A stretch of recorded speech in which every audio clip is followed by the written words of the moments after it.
You've taught us some incredible things about the detail of the sun, and your expertise in even being one of the discoverers of part of what we know about the sun is amazing. But help us now to see what this teaches us about creation. Sure. I think, first of all, the existence of the sun is a confirmation of creation. The sun is a ball of gas.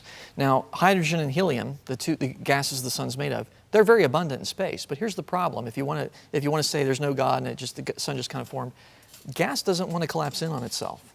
I mean, the air in this room doesn't just go off into that corner. It tends to expand. Yeah. Right, that's the natural property of gas.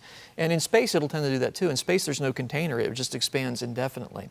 Theoretically, if you could get it extremely cold, you could get it to collapse in on itself. But it doesn't exist that way in space. No. In every region we've seen in space, gas is expanding. It really doesn't want to collapse in on itself. And even if you could get it to start collapsing in on itself, there would be other problems that would prevent a star from forming. For one thing, gas has a little bit of motion to it, even a little bit of rotational motion. And so when you collapse that in, just like a skater, when she spins around and she pulls her arms in, she speeds up, right? The same thing would happen with gas. As it would collapse in, it would tend to speed up, and then the angular motion would tend to prevent any further collapse. It would tend to repel. It's kind of hard to pull something in when you're spinning like that. Yeah, if you ever played with weights and tried to pull them in when you're spinning, you'll speed up, but it's hard. And then a third characteristic that would tend to prevent a star from forming by collapsing gas is the magnetic field, because magnetic fields will thread through the gas that's in space, and when you compress that, it's like pushing a north magnet to a north pole to a north pole. It wants to repel, you see. Magnetic fields don't naturally condense like that, and so the fact that we have a sun seems to be an indication that it was a supernaturally created object. The universe was created, and then God placed these objects in it by His power. Right. We also have the fact that the sun appears to be young in the sense that it does things that would indicate that our solar system is young. One example of that is the sun tends to destroy comets. Comets are made up of ice and dirt. They tend to have elliptical orbits, and they come in close to the sun and get whiplashed back out. Now, when the ice is far away from the sun, it's not a problem. It remains frozen. But when these comets come close to the sun, the solar heat, it vaporizes that icy material, and that's what forms a comet's tail. The comet's tail is material being blasted away from the nucleus of the comet. Every time you see a comet, it's getting smaller.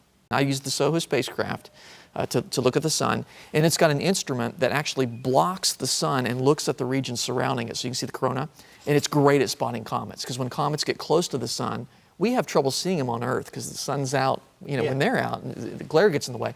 But SOHO is designed for that. And so the comets get very bright, and I've seen comets that have gone behind the sun, and then that's it. And the sun does other things too, sweeping up the dust. There's dust in our solar system, basically, and the solar radiation tends to push on that dust. And depending on the characteristics, it'll either push it into the sun, ironically, or it'll push it away, the Poynting-Robertson effect. And so the fact that we still have a lot of this dust in our solar system really confirms that the solar system hasn't been here that long. It certainly hasn't been here billions of years. We also have something called the faint young sun paradox, and this is something that I think is very interesting.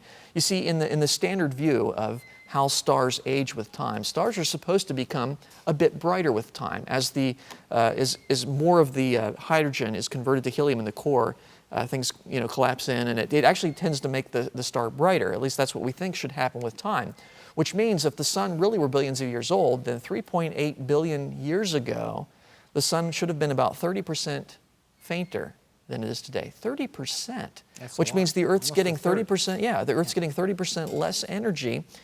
And so that's a problem, because that's supposed to be the time when, according to the seculars, life is supposed to be evolving on Earth. But it's hard to imagine the Earth could be anything other than an icicle if it were only getting 30% the amount of radiation from the sun that it's getting today. I mean, that's a huge difference. Yeah.